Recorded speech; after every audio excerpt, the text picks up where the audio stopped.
Hey everyone, and welcome back to the channel. Today, we're diving deep into one of the most infamous and bizarre events in television history. We're talking about the banned episode of Pokémon that literally sent hundreds of kids to the hospital. It's a story that's part urban legend, part very real medical event, and it completely changed the course of the anime forever. So, grab your Pokédex, because this is a wild ride. The date is December 16, 1997. Pokémon is an absolute cultural phenomenon in Japan, a juggernaut that can't be stopped. Kids across the country are tuning in every week to follow the adventures of Ash, Pikachu, and their friends. On this particular evening, the 30th episode, titled Denu Senshi Porygon, which translates to Electric Soldier Porygon, is set to air. The episode promised a cool, high-tech adventure, taking Ash and the gang inside a computer system to fix a faulty Pokeball transfer machine. Sounds pretty standard for a Pokémon episode, right? And new, unique Pokémon, a digital world. What could possibly go wrong? Well, a lot.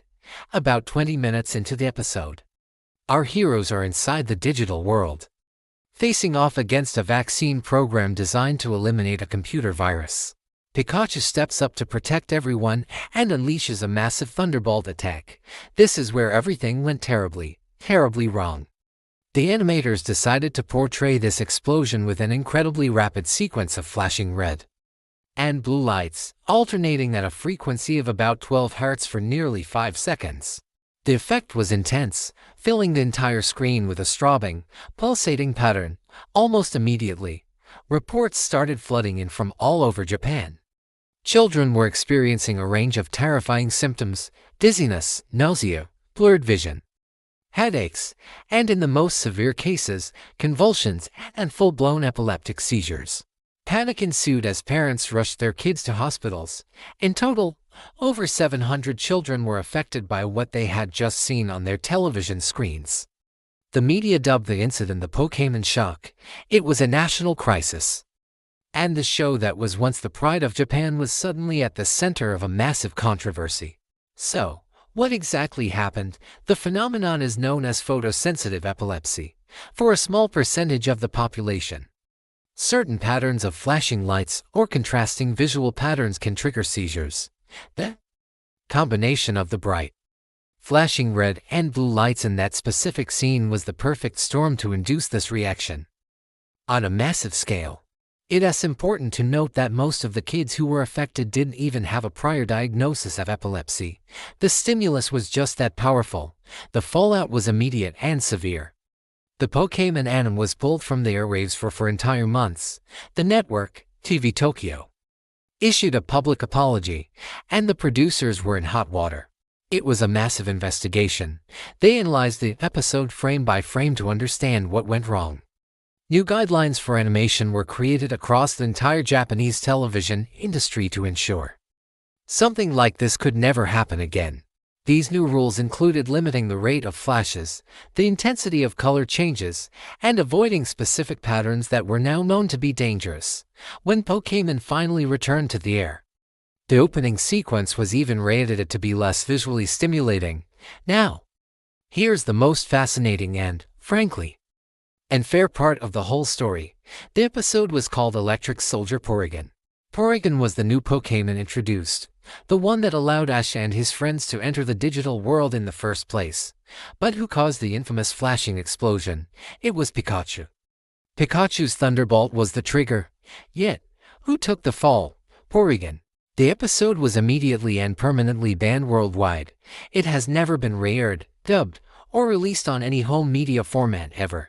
And Porygon, the innocent digital Pokémon, became the franchise's scapegoat, despite being a unique and interesting Pokémon. Porygon and its evolutions, Porygon 2 and Porygon Z, have been almost completely scrubbed from the anime. They might get a fleeting, non-speaking cameo in the background of a movie opening once in a blue moon, but they've never had another significant role. They've never been the focus of an episode again. The franchise essentially punished the Pokémon for an incident it had nothing to do with, likely because they didn't want to tarnish the image of their superstar mascot, Pikachu. Think about it, Pikachu is the face of Pokémon. Can you imagine the marketing nightmare if the official narrative was Pikachu's attack hospitalized hundreds of children? It was far easier to just quietly shove the episode and its titular character, Porygon, under the rug and never speak of them again. So, Porygon became a silent victim of circumstance, a footnote in a bizarre chapter of anime history. Fans of the Pokémon games know Porygon and its evolutions as powerful and competitively viable creatures.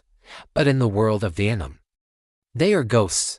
This whole incident serves as a crazy reminder of the real-world impact that our entertainment can have. It's a story about animation, neurology, corporate damage control, and the strange fate of a digital pocket monster who was simply in the wrong place at the wrong time. The Pokémon shock is a truly unforgettable event that left a permanent mark on television history. What do you guys think about this? Is it unfair that Porygon got the blame? Let me know down in the comments below. It's such a strange piece of trivia, and I'd love to hear your thoughts. Thanks so much for watching, and if you enjoyed this deep dive into a weird piece of history, make sure to hit that like button, subscribe to the channel, and ring the bell so you don't miss our next video. See you next time.